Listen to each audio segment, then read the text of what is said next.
Ya, tapi umumnya yang paling sering dijumpai secara penelitian itu adalah nyeri perut dan diare. Kalau menurut teori ya, itu dia ada namanya demam step ladder. Step ladder itu semakin lama semakin berat. Oke. Minggu pertama tadi saya bilang, minggu pertama 37,5, 37,3, minggu kedua 38,5, minggu ketiga sangat toksik 39,4. Ini yang paling menakutkan bagi kami para dokter ya, terutama dari bidang penyakit dalam, bagian tropis infeksi, resisten. Jadi kuman itu mempunyai kemampuan untuk melindungi dirinya.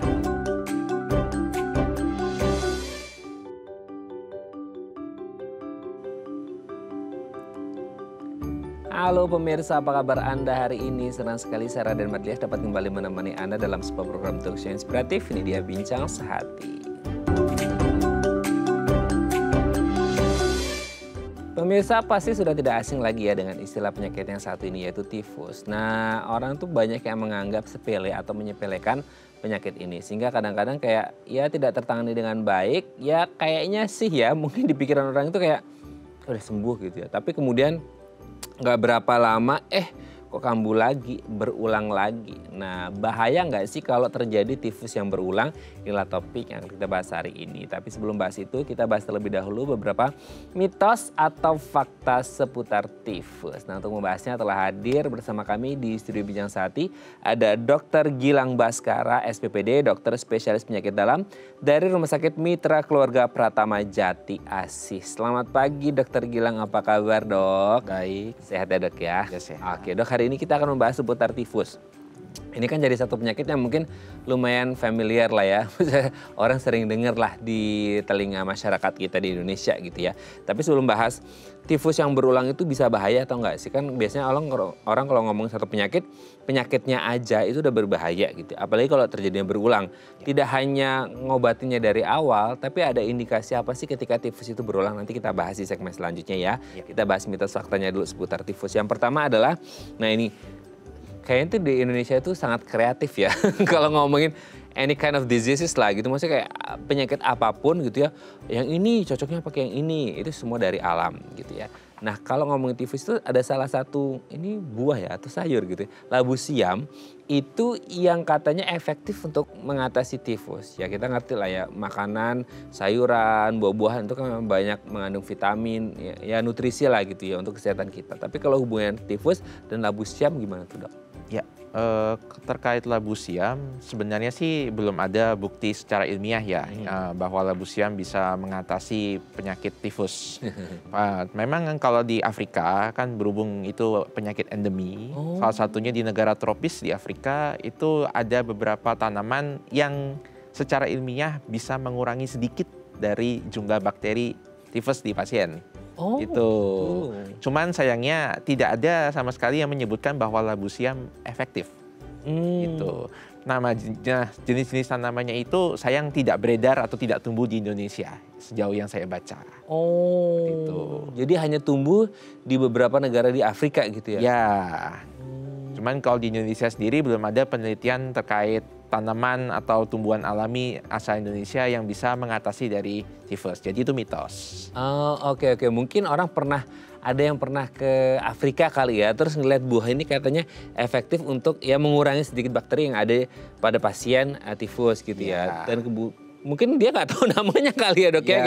Tapi mungkin ya, ini mungkin aja ya pemirsa, karena ini akhirnya kan menjadi perbincangan di banyak orang di masyarakat kita gitu. Jadi mungkin buah yang ada di sana atau sayuran yang ada di sana itu bentuknya mirip-mirip kali ya sama labu siam. Mungkin, ini baru mungkin. Jadi ketika di Indonesia mungkin dipikirnya itu sama dengan labu siam. Tapi sejauh ini tidak ada penelitian yang terkonfirmasi bahwa labu siam itu efektif untuk menangani tifus gitu ya. Intinya adalah ya kalau makanan sayuran, buah-buahan itu pasti bagus nutrisi. Tapi apakah indikasinya bisa langsung menuju ke tifus atau enggak, itu perlu penelitian lebih jauh ya dok ya. Oke ya, kita lanjut yang kedua. Tifus katanya bisa menular. Nah kan di dunia ini banyak banget. Biasanya sih kalau kita ngomongin penyakit yang menular kan karena si dianya infeksius ya, berarti infeksi itu biasanya dari virus gitu. Nah kalau tifus ini sifatnya bisa menular atau nggak sih dok, atau gimana? Oke, baik. Tifus salah satu penyakit infeksi. Tentu dia menular. Ya, menularnya paling ini adalah melalui kontak kontaknya biasanya berupa kontak makanan. Maksudnya makanan itu gimana? Maksudnya berbagi makanan atau kecipratan dropletnya atau gimana, Dok? Oke, baik. Jadi kalau makanan itu kan biasanya diolah oleh seseorang ya. Nah, kebetulan seseorangnya itu dia punya carrier atau pembawa bakterinya itu, atau ya dia makanannya pengolahannya kurang higienis gitu. Dari tangannya dia mengandung bakteri tifus itu, kemudian masuk ke makanan, kebetulan makanannya tidak termasak dengan baik ya, jadinya termakan oleh orang lain seperti itu. Atau mungkin dia adalah penderita tifus, mungkin dia mengurusi pasien tifus. Oke. Dia kontak dengan cairan tubuhnya si pasien itu, mungkin dari urin, mungkin dari kotoran, banyak sih kotoran ya.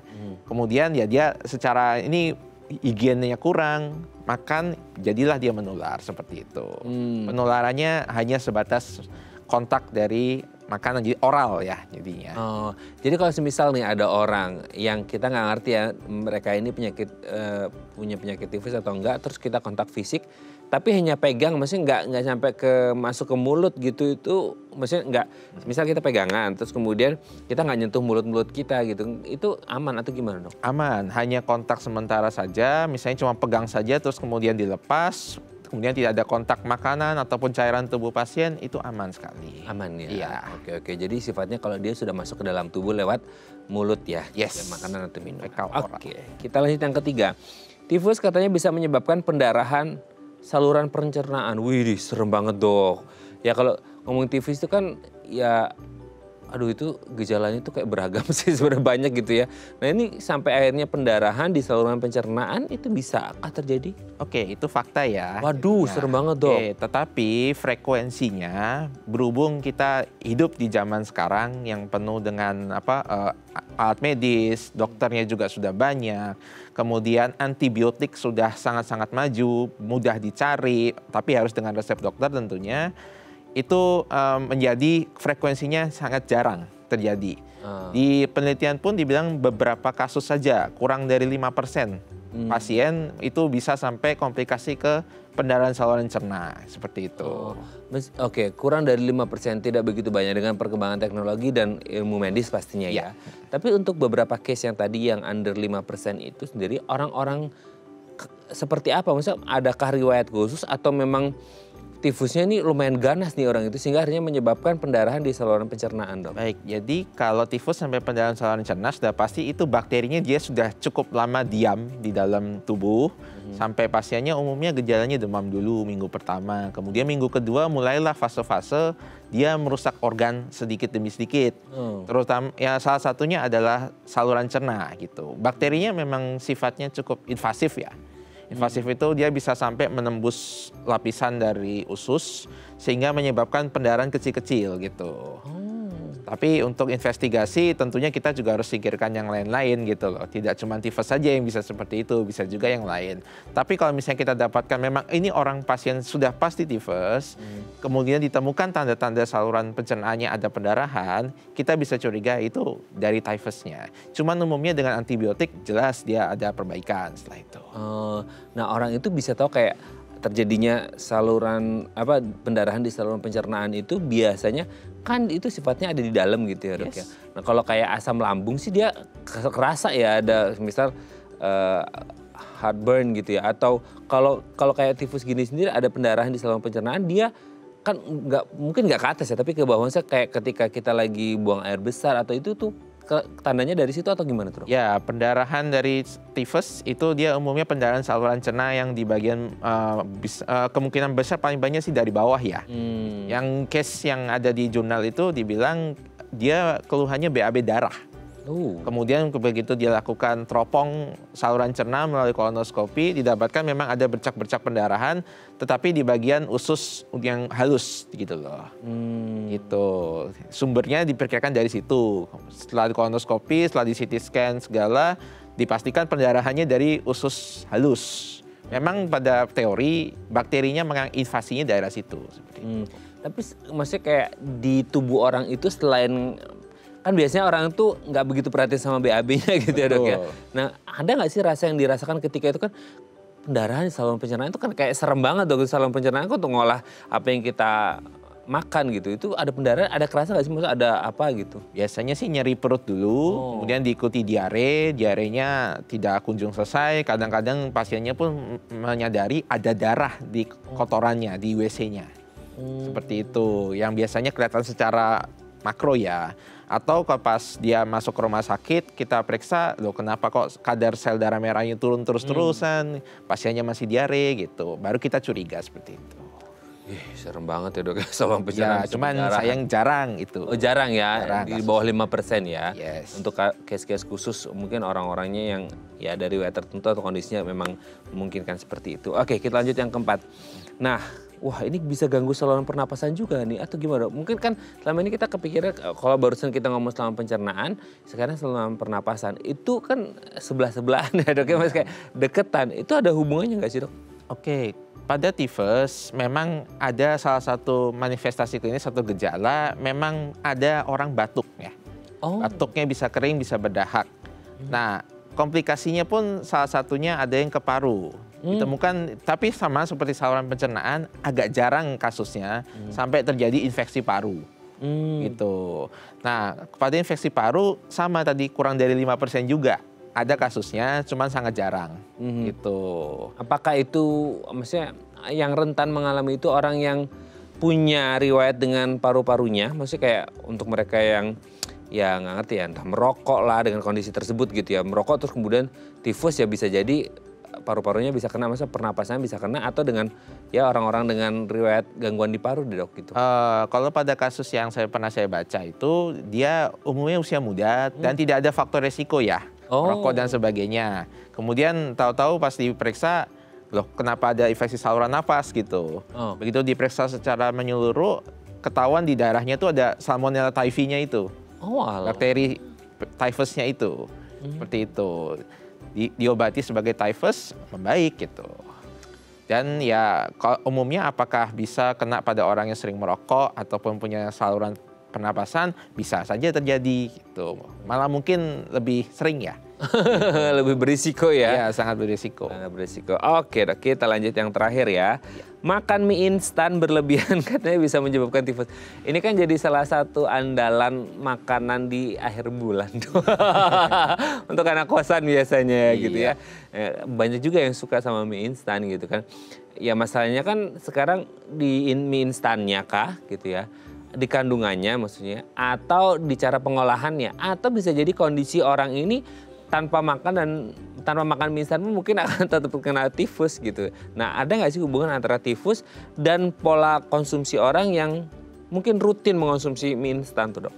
Oke, itu mitos ya. Jadi mie instan sebenarnya kalau dia dimasak dengan baik, dengan suhu yang di atas 60 derajat ya, tentu dengan air yang mendidih dan sebagainya, itu resiko untuk terkena bakteri Salmonella typhi jelas kurang ya dibanding orang yang masaknya asal-asalan gitu loh. Atau saya bilang tadi, kalau orang yang masak kebetulan dia di tangannya ada bakteri, kemudian dia makan pakai tangan atau pengolahan dia pas masak itu nggak baik, dia bisa saja terinfeksi. Jadi tidak murni dari mie instannya seperti itu. Ya. Jangan salahkan mie instannya. Ya. Dok, misal gini, ada orang tuh makan mie instan, entah pakai sumpit ataupun sendok gitu ya, garpu atau sendok gitu. Terus nggak sengaja tuh kepegang. Nah, tangan ini tuh dari megang orang yang penyakit tifus gitu ya. Nah itu si bakterinya bisa hidup di sendok terus berpindah ke mie terus masuk ke dalam tubuh nggak sih? Bisa. Ya, makanya itulah pentingnya mencuci alat makan dan mencuci tangan sebelum makan. Ya, kalau bisa makanya beberapa restoran itu menyediakan air panas terus dicelup sendok dan garpunya itu menurut saya sangat bagus itu. Ya, mengurangi sekali bakteri ataupun virus yang dia akan mati pada suhu tertentu seperti itu. Minimal berapa tadi? 60 derajat. 60 derajat menurut penelitian. Berarti nggak harus mendidih banget ya. Ya. Itu udah efektif untuk membunuh bakteri-bakteri yang ada di sendok-sendok alat makan gitu ya. Yes. Nah, perlu juga cuci tangan lah ya. Kalau misal mau makan mie pakai tangan, tapi nggak ada sih. Tapi ya, mungkin sendok, garpunya atau sumpitnya lebih baik dicuci dulu gitu ya. Ataupun nggak harus makan mie instan, maksudnya makan apapun, nasi dan lain sebagainya. Kalau mau pakai tangan langsung ya, itu harus cuci tangan dulu. Oke, terima kasih Dokter Gilang sudah terjawab mitos faktanya. Nanti kita lanjut ngomongin tifus yang berulang. Berulang lagi, tifus udah nggak enak, tifus berulang lagi di segmen selanjutnya ya. Oke pemirsa, kalau Anda punya pertanyaan seputar tema kita hari ini, boleh tanya-tanya di 021 290 3244 atau DM Instagram kami di @bincangsaati.tv. Kami akan segera kembali.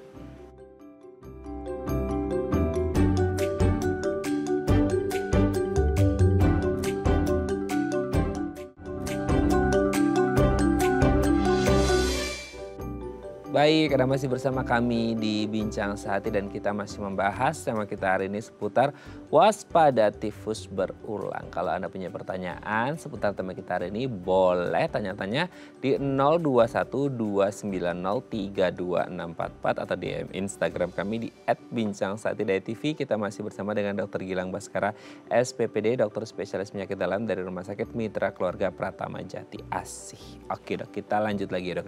Dok, sebelum lanjut nih, ini harus dikonfirmasi dulu ya, maksudnya kayak di masyarakat kita tadi saya lupa tanya tuh di segmen sebelumnya, harusnya saya tanya dulu ya. Tifus, tipes, ini kayak kita nggak ngerti nih di masyarakat kita tuh, soalnya orang lebih kenal tipes kali ya. Nah, tipes yang dimaksud sama masyarakat kita yang selama ini bahkan ada ejekannya, nggak tahu ejekan atau meme-nya kayak kerja tipes gitu ya, atau yang kita bahas hari ini nih tifus, secara penulisan memang beda ya, TIFUS sama TIPES yang biasa di masyarakat. Itu penyakit yang sama atau beda sih dok? Oke, typhus ya itu kalau kedokteran bilangnya itu demam typhoid, typhoid fever, penyebabnya Salmonella typhi. Kemudian mungkin di Indonesia jadikan typhus ya. Nah mungkin diplesetin sedikit jadi bahasa gaul, bahasa sehari-hari TIPES gitu.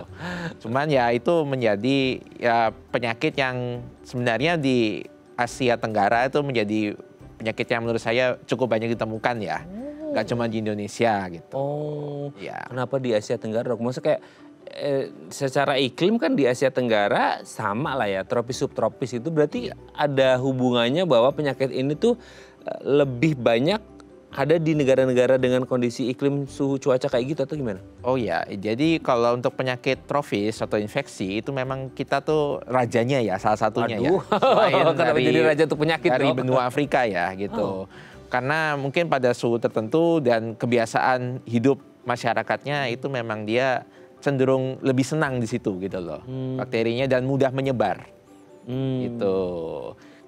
Itu mudah menyebarnya karena kondisi cuacanya mendukung atau gimana dok? Sebenarnya sih kalau penyakit ini dia tuh seperti tadi saya bilang itu kan menular melalui fekal oral, itu kontak makanan gitu loh. Kita kan negara banyak kuliner, kemudian banyak menerima wisatawan asing, kemudian banyak pengolahan makanan gitu, yang entah pakai tangan, entah pakai alat-alat masak gitu ya.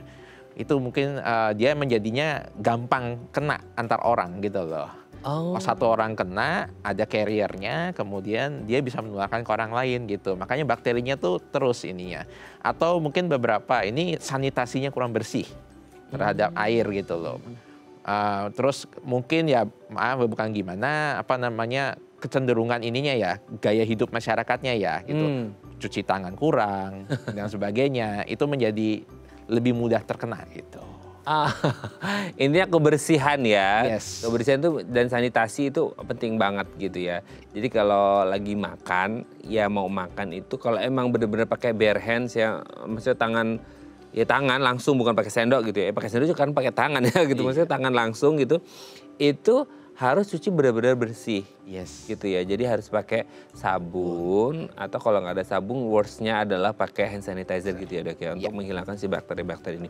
Tapi sebenarnya penyakit tipes, tifus, typhus ini sendiri penyakit yang seperti apa sih dok? Maksudnya kayak selama ini tuh yang di pikiran kita tuh orang tuh sakit ini gara-gara capek kerja gitu ya. Meskipun sebenarnya dari tadi ya itu dari apa yang masuk ke dalam tubuh kita dan itu sudah indikasi ada Salmonella typhi-nya seperti itu. Nah itu penyakit typhus ini sendiri seperti apa? Ya, jadi penyakit typhus ini adalah penyakit infeksi dari bakteri menular melalui fekal oral tadi, yaitu melalui kontak dengan kotoran atau cairan tubuh orang yang terkena bakteri atau air-air atau produk makanan yang mengandung Salmonella typhi tersebut. Kemudian karena infeksi pasti selanjutnya adalah biasanya demam gitu. Kemudian kalau tadi anggapan bahwa kerja-kerja typhus itu menurut saya kurang tepat ya. Tepat. Kerja-kerja itu mungkin secara orang awam itu karena kita tuh daya tahan tubuhnya turun karena kerja terus. Tidak hanya typhus yang bisa bikin dia infeksi, apapun bisa, virus, kemudian jamur, bakteri, apapun bisa masuk. Pada penyakit infeksi kita kenal 3 faktornya. Host, agent, sama environment. Ya, host itu adalah daya tahan tubuhnya. Agent itu adalah bakterinya, atau virusnya, atau jamurnya. Environment adalah lingkungan. Mendukung atau enggak? Yes, salah satu aja turun, dia jadi sakit. Mungkin kalau orang kerja-kerja, dia pasti telat makan, kehujanan, begadang. Itu menurunkan daya tahan tubuh secara tidak langsung. Seperti itu. Makanya dia mudah terkena bakteri, virus, atau jamur. Jadi tidak semua demam dibilang typhus. Seperti itu. Oh iya, berarti kalau ada kayak istilah demam typhus gitu ya dok ya, itu sebenarnya tuh yang dirasain sama orang itu tuh apa sih, maksudnya kayak demam aja? Ada bilang ya, kan ada sampai ada gejala tipesnya itu beda-beda atau gimana sih dok? Maksudnya kayak yang berdasarkan gradingnya atau apa kalau dalam penyakit itu dok? Oke, jadi pada demam typhus ya kita ngomong secara spesifik atau kita dari awal deh demam saja dulu. Demam itu adalah gejala yang umum terjadi. Bisa infeksi, bisa non-infeksi. Kalau di sini kita bicara mengenai typhus, biasanya umumnya pasti orangnya demam dulu. Demamnya umumnya lebih dari seminggu dia. Kalau tidak diobatin. Turun-turun itu ya? Yes, jadi dia awalnya nggak terlalu tinggi, 37,3, lama-lama minggu kedua masuk 38,5, 39 begitu. Kemudian ada gejala-gejala lainnya ya yang mirip-mirip dengan typhus. Misalnya tadi batuk kering, pilek masih mungkin. Tapi yang biasanya kita temukan pada typhus adalah gejala perut. Perut. Gejala perut dulu. Mual muntah, sakit perut yang tidak jelas, ada diare ataupun malah susah BAB. Ada yang berkebalikan malah susah BAB ya? Ya, tapi umumnya yang paling sering dijumpai secara penelitian itu adalah nyeri perut dan diare. Karena memang secara perjalanan penyakitnya itu secara teori bakterinya memang menginvasi daerah-daerah sekitar usus dulu. Itu. Nah, gejala seperti yang tadi saya sebutkan itu tidak hanya pada typhus ya. Nah tuh kan. Virus pun bisa seperti itu. Virus yang bisa bikin diare ada. DBD pun mirip seperti itu. Ya, jadi tidak selalu demam itu mesti tipes gitu loh. Nah untuk membedakan demam yang ini menuju typhus gitu atau demam DBD atau mungkin demam secara umum kan biasa anak atau orang bapil juga ada demamnya diawali dengan demam gitu dok ya. Nanti kita bahas di segmen selanjutnya ya. Apakah lebih spesifik? Ada khasnya gitu, nanti kita bahas ya. Oke pemirsa, kalau Anda masih punya pertanyaan seputar tema kita hari ini, boleh tanya-tanya di 021 290 3244 atau DM Instagram kami di @bincangsantai.tv. Kami akan segera kembali.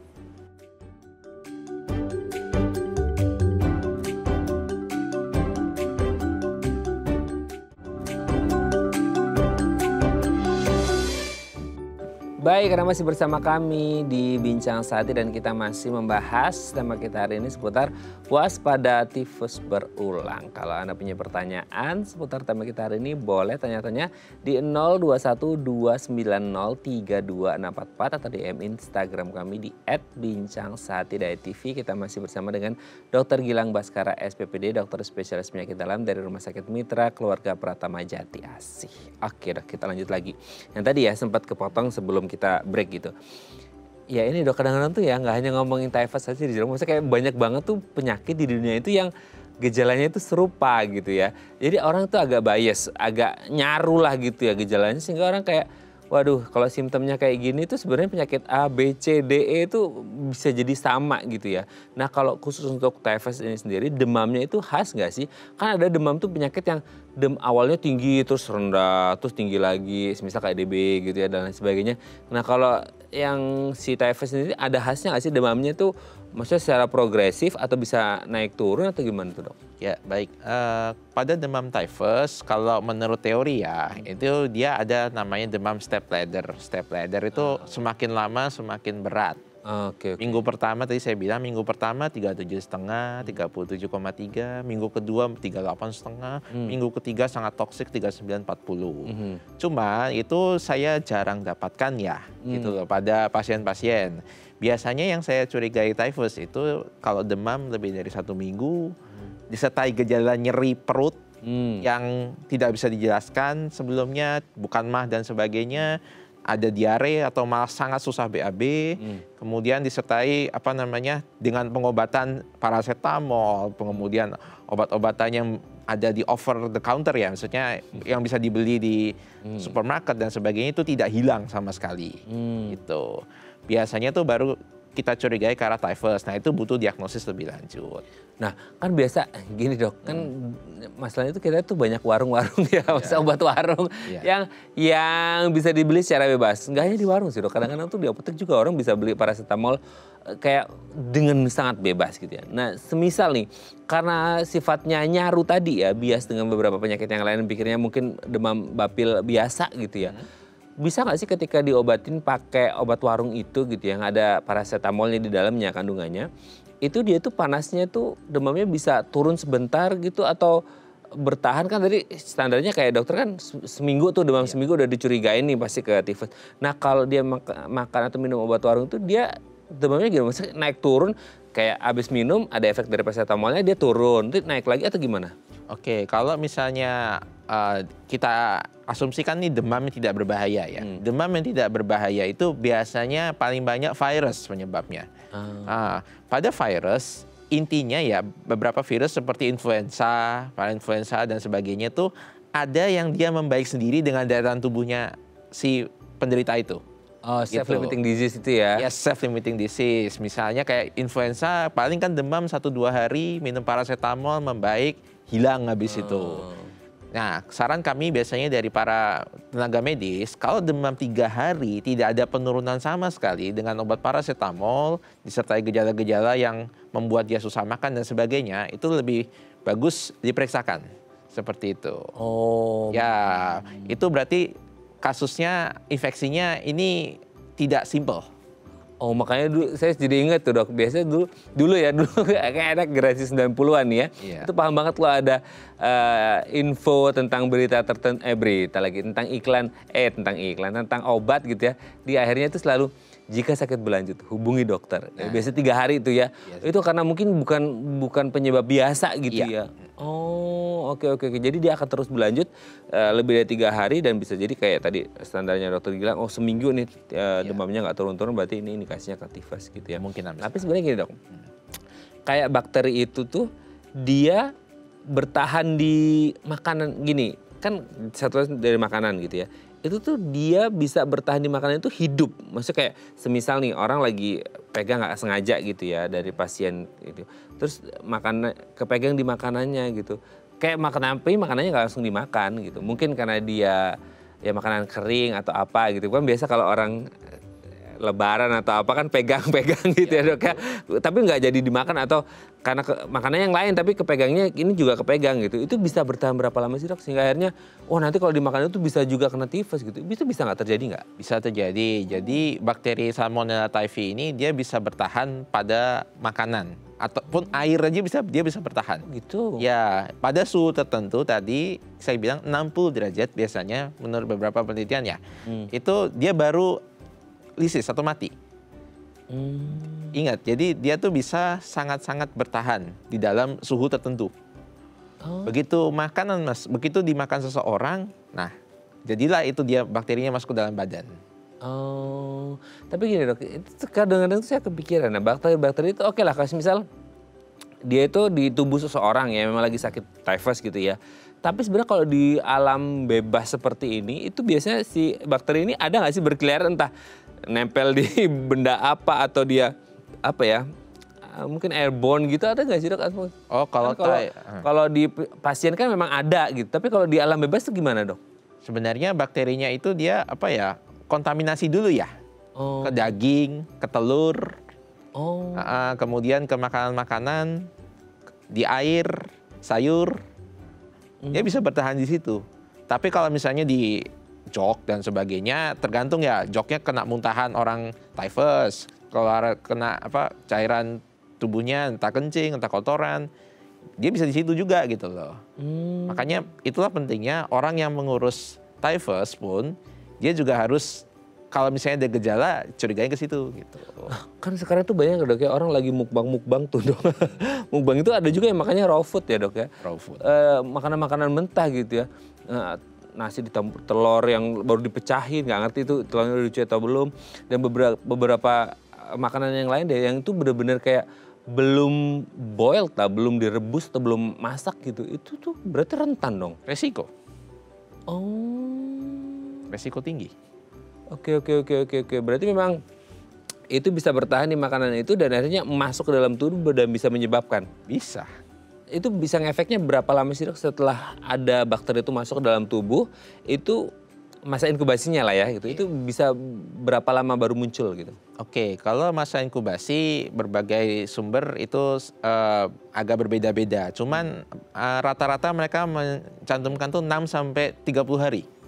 Oh. Ya, 6 sampai 30 hari tergantung jumlah bakteri yang masuk, tergantung juga tadi hostnya, daya tahan tubuhnya seberapa besar, kemudian tergantung juga berapa banyak paparannya dia. Semakin banyak paparan, semakin banyak yang masuk, itu makin cepat biasanya menimbulkan gejala. Pastikan daya tahan tubuhnya kalah dengan jumlah bakterinya itu. Makanya lebih cepat prosesnya, penyakitnya. Oh, oke. Tergantung banyaknya bakteri yang masuk, imun sistemnya si orangnya gitu ya. Iya. Sehingga akhirnya bisa pengaruh antara 6 sampai 30 hari tadi munculnya. Inkubasi, ya. Masa inkubasinya ya. Oke dok, nanti kita lanjut lagi, yang menarik banget nih ngomongin penyakit sejuta umat ya. Banyak yang terjadi, banyak mengalami juga di Indonesia, kebetulan negaranya tropis juga gitu ya. Iya. Oke pemirsa, kalau Anda masih punya pertanyaan seputar tema kita hari ini, boleh tanya-tanya di 021 290 32644 atau DM Instagram kami di @bincangsaat.tv. Kami akan segera kembali.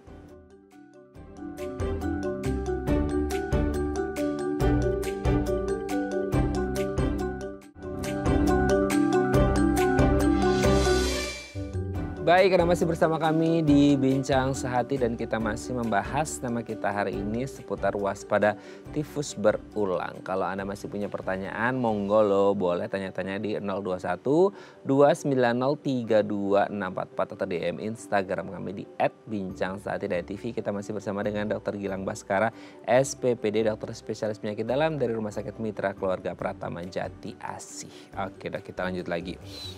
Ada nggak sih dok orang-orang, karena ini sifatnya agak bias juga tadi yang ngomongin demam yang menjadi gejala paling umum terjadi. Ada nggak orang-orang dengan misal entah dari jenis kelamin kah, entah dari jenis range usia kah, maksudnya anak-anak kan lansia itu rentan ya, maksudnya ya imun sistemnya yang satu belum terbentuk sempurna, yang satu imun sistemnya sudah mulai loss karena lansia. Sementara tadi salah satu faktor risikonya kan hostnya gitu ya, imun sistemnya. Nah, atau dengan orang-orang komorbid tertentu gitu. Ada nggak orang-orang dari beberapa kategori ini yang mereka rentan mengalami typhus? Oke, kalau kita bicara faktor resiko demografi ya, pria dan wanita mempunyai chance yang sama untuk demam typhoid. Baik muda maupun lansia punya chance yang sama. Tapi mengenai perjalanan penyakit, umumnya lansia lebih berat. Oh. Ya, dikaitkan dengan itu, imun senescence, imunnya sudah turun dibandingkan dengan orang yang sudah usia muda. Jadi mungkin komplikasi lebih umum dijumpai pada orang-orang yang mungkin lebih usia tua ya. Penyakitnya lebih berat. Penyakitnya lebih berat. Kemungkinan untuk sampai meninggal pun ada loh ya untuk typhoid, itu lebih tinggi biasanya. Jadi dan juga tergantung juga hal-hal lainnya, misalnya timing dia dibawa ke rumah sakit atau ketemu dokter, itu berpengaruh. Pada demam typhoid biasanya minggu kedua itu sudah sangat toksik dia. Gejalanya sudah yang aneh-aneh. Aneh-aneh itu maksudnya gimana dok? Maksudnya lebih spesifiknya, dalam artinya kayak selama ini kan demam ya demam menggigil gitu. Kalau yang aneh itu gimana? Demam typhoid biasanya minggu pertama hanya demam aja dia biasanya. minggu kedua mulai keluar sakit perut, diare, penurunan nafsu makan, muntah-muntah tidak jelas. Kemudian itu tadi beberapa komplikasi yang istilahnya toxic typhoid ya. Bisa sampai pendarahan saluran cerna, pneumonia, infeksi paru, sampai kejang. Ada, sampai menjalar ke otak tuh ada.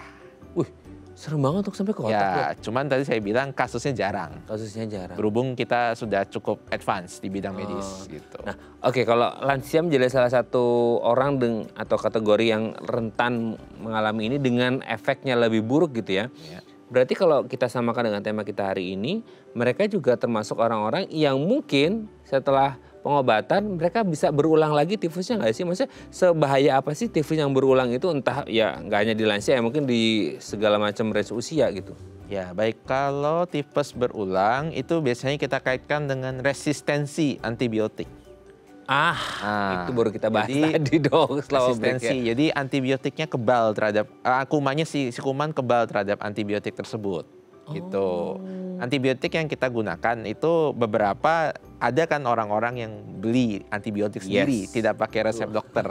Salah satunya misalnya kayak dulu golongan penisilin gitu, masih cukup ampuh untuk demam typhoid. Sekarang no, it's resistant beberapa. Bahkan beberapa strain di India untuk untuk jenis bakteri Salmonella typhi ini sudah banyak resistennya dengan obat-obatan yang dijual di Indonesia. Jadi itu mungkin menjelaskan beberapa kenapa ada kasus yang ini orang mempan, orang ini nggak mempan gitu. Oke. Kemudian, nah itulah. Terus ada juga kan kebiasaan orang habis kasih antibiotik membaik, aku nggak mau lagi lanjut obatnya, bosen. Nah begitu bosen, kumannya hanya parsial mati. Cuma dia masih sisa-sisa gitu loh. Kadang-kadang kumannya typhoid itu bahkan ada yang keluar lewat kotorannya si pasiennya itu. Kena ke orang lain, carrier dia jadinya gitu. Ada terapinya sendiri kalau typhoid carrier, cuman jarang dilakukan di Indonesia ya carrier itu. Gitu. Oke dok, sebelum kita lanjut ini ada DM Instagram, kita bacakan dulu ya. Ini dari Pak Bayu, agak panjang nih dok, bentar ya saya bacain. Dok, istri saya sekarang lagi tifus dan udah ke dokter sih, tapi kok demamnya itu hilang timbul ya. Terus katanya badannya kayak sakit linu-linu gitu. Untuk ringaninya gimana ya selain obat dari dokter biar agak tenang dia, terima kasih. Oh ini sakit-sakit linu badan pegel-pegel gitu kali dok atau gimana? Itu emang salah satu gejala yang ditimbulkan oleh tifus atau gimana dok? Baik, demam linu-linu itu gejala tidak spesifik. Tidak cuma punya typhus, virus pun bisa seperti itu. Untuk meringankan, lini satu tetap adalah paracetamol dulu. Ya, paracetamol itu dia selain menurunkan suhu badan, dia juga mengurangi nyeri-nyeri otot biasanya karena pegel-pegel karena demam itu yang ringan. Jika tidak mempan, bisa kita advance ke obat yang berikutnya, golongan NSAID atau obat anti nyeri. Itu bisa mengurangi. Tetapi harus konsultasi dulu ke dokter sebelum itu. Kenapa? NSAID kalau dipergunakan secara tidak benar, itu juga ada efek sampingnya ya. Itu tidak sembarangan kita bisa kasih obat seperti itu. Kalau ada indikasi kita berikan, kalau nggak ada ya buat apa gitu loh. Nambah efek samping aja kan gitu. Oke. Jadi harus tetap kembali lagi ke resep dokter sih ya untuk menentukan yang pasnya seperti apa. Tapi ada nggak dok, maksudnya kayak orang gini, saya tuh dulu nggak tahu sih. Itu tipes atau gejala tipesnya di Indonesia kan ada namanya gejala tipes juga gitu ya. Katanya yang semi tipesnya lah gitu ya. Nah itu tuh orang tuh ngerasa kayak emang badan tuh pegel-pegel, linu-linu. Ada yang meskipun tidak spesifik ke tipes ya. Maksudnya, tapi bisa nggak sih pasien tipes mengalami hal yang serupa? Bisa. Karena tipesnya atau karena demamnya sebenarnya dok? Yang itu gejala yang nyeri kepala, nyeri sendi. Itu adalah gejala umum pasien demam. Lagi sedang ada peradangan di badannya. Itulah yang menyebabkan kadang-kadang ada keluar kayak sel-sel radang itu bisa masuk ke otot, bisa masuk ke sendi dan sebagainya. Itulah yang membuat dia badannya sakit semua. Anda pun kalau misalnya influenza gitu, demam yang hari pertama sakit nelan, pegel, pusing-pusing, itu kan sama gejalanya. Iya betul. Oke ya, semoga dia bisa menjawab pertanyaannya. Pak siapa lagi tadi? Pak Bayu kalau nggak salah ya. Oke dok, kita lanjut lagi. Nah tadi itu menarik dong ngomongin seputar antibiotik yang tadi kita bahas ya, sehingga orang tuh lebih resist gitu ya. Itu tuh bisa ketahuan gak sih? Maksudnya kayak soalnya tuh banyak orang yang kayak baru makan terus gak dilanjutin kayak tadi ya case-nya yang dokter Gilang sampaikan. Itu tuh ketika orang lagi tifus gitu ya, sehingga nanti kejadiannya berulang lagi. Sebelum itu kejadian berulang berarti ada indikasi ya bahwa orang ini tidak menghabiskan stok atau apa yang dikasih sama dokter untuk si antibiotiknya atau gimana, Dok? Oke, jadi kalau kita ngomong resistensi antibiotik itu kita ini faktornya dua ya. Entah kumannya bertambah hebat atau antibiotiknya dia tidak adekuat. Tidak adekuat itu bisa berarti apa? Dosisnya kah kurang, cara minumnya salah, atau durasi minumnya dia yang kurang. Antibiotik itu. Yang kedua, ini yang paling menakutkan bagi kami para dokter ya, terutama dari bidang penyakit dalam, bagian tropis infeksi, resisten. Jadi kuman itu mempunyai kemampuan untuk melindungi dirinya. Begitu dia kenal dengan substansi asing, dia bisa kenal ini. Nah, kalau dia antibiotiknya datang, kemudian dia bisa membunuh dari bakterinya itu, beres. Tapi kalau dia bisa membuat salah satu mekanisme pertahanan diri, datang antibiotik yang sama, ya dia tenang-tenang aja. Saya udah kebal gitu. Nggak kena gitu. Iya. Waduh. Itu yang lama-lama, makanya kenapa sekarang antibiotik itu dulunya mempan, sekarang banyak yang nggak mempan. Iya loh. Iya. Beneran loh. Dan akhirnya takutnya tuh jadi resist ya, atau dinaikin dosisnya terus resist lagi gara-gara ya pola yang nggak benar itu ya konsumsi antibiotik ya. Oke Dok, nanti kita lanjut lagi ya, menarik nih ya di segmen terakhir nanti ya. Oke pemirsa, kami akan kembali saat lagi, tetap bersama kami di Bincang Sehati.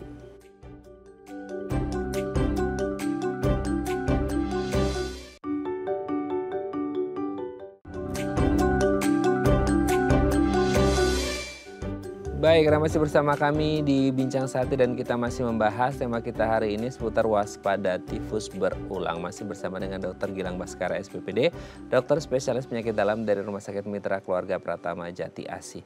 Oke, pemirsa, tadi itu kita ngobrol banyak ya Dok ya seputar bagaimana orang mengkonsumsi antibiotik itu sepenting dan sevital itu antibiotik ya. Jadi kalau ngomongin, kebetulan hari ini kita bahas penyakit yang memang berasal dari bakteri dan salah satu penanganannya pakai antibiotik gitu ya.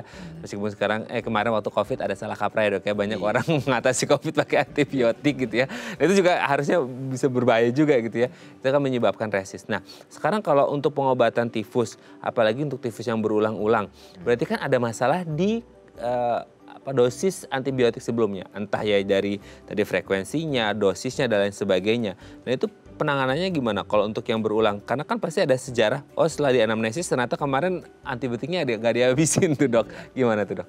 Ya baik, kita ngomong mengenai tifus yang berulang ya gitu ya. Orangnya pernah kena tifus sebelumnya, kemudian datang kembali dengan keluhan yang hampir sama, didiagnosa, diperiksa macam-macam, keluarnya tifus juga seperti itu ya. Oke. Itu biasanya kita kita kaji dulu. Dia ada faktor risiko nggak tadi? Misalnya benar kamu minum antibiotiknya dosisnya sekian, berapa hari, dan tuntas atau tidak gitu. Terus faktor risikomu apa sebelumnya? Jangan-jangan dia apa? Tukang masak. Nah, tukang masak. Kebetulan dia suka mengolah daging-daging kayak daging protein gitu. Terus kemudian telur-teluran gitu, dia kan otomatis tangannya terpapar. Sentuh dong ya, bakteri. Terus dia mungkin lupa cuci tangan, dia makan siang buru-buru, masuk deh bakterinya. Gitu. Faktor risiko itu penting sekali. Kemudian ketika udah nih, it's typhoid ya, itu demam tifus. Biasanya sih kita coba dulu antibiotik yang lini kedua. Lini kedua tuh alternatif selain antibiotik yang pertama. Yang pertama yang dikonsumsi nggak dicoba lagi ya Dok ya? Jangan. Itu meningkatkan resikonya terlalu tinggi. Bisa jadi dia resisten atau bisa jadi dia waktu itu ya nggak habis. Buat apa kita meningkatkan resiko? Yang penting kan si pasien itu mau cepet-cepet balik gitu loh. Mau cepet-cepet sembuh dengan terapi kita gitu loh. Jadi kita pakai lini kedua, umumnya lebih baik ya. Gitu loh. Kalau misalnya tidak membaik juga, kita lakukan namanya kultur. Kultur itu darahnya diambil, dibiarkan di laboratorium. Misalnya ketemu nih bakterinya Salmonella typhi, bener asli gitu. Kemudian kita uji dengan bakteri itu dengan berbagai antibiotik. Nah, dari hasil uji tersebut kelihatan mana yang masih sensitif. Kalau si pasien tidak membaik dengan antibiotik yang pertama kita berikan, kita ganti dengan hasil sesuai hasil uji tersebut. Tetapi sayangnya uji tersebut tidak bisa dilakukan di fasilitas kesehatan yang pertama karena itu butuh resource. Resource-nya itu cukup mahal ya harganya. Gitu. Itu menjadi kendala salah satunya di Indonesia bahwa tidak semua fasilitas kesehatan itu levelnya sama. Gitu. Jadi resource-nya untuk yang kasus-kasus seperti itu biasanya cukup dirujuk di rumah sakit yang lebih tinggi, fasilitas yang lebih mumpuni, kita bisa tangani seperti itu.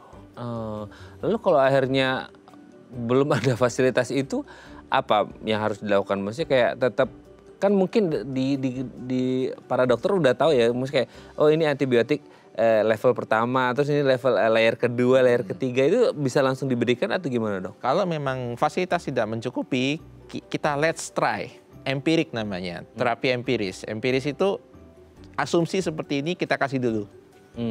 Kemudian tergantung ininya, pasiennya misalnya, Bu, nggak membaik nih, saya rujuk ya, gitu loh.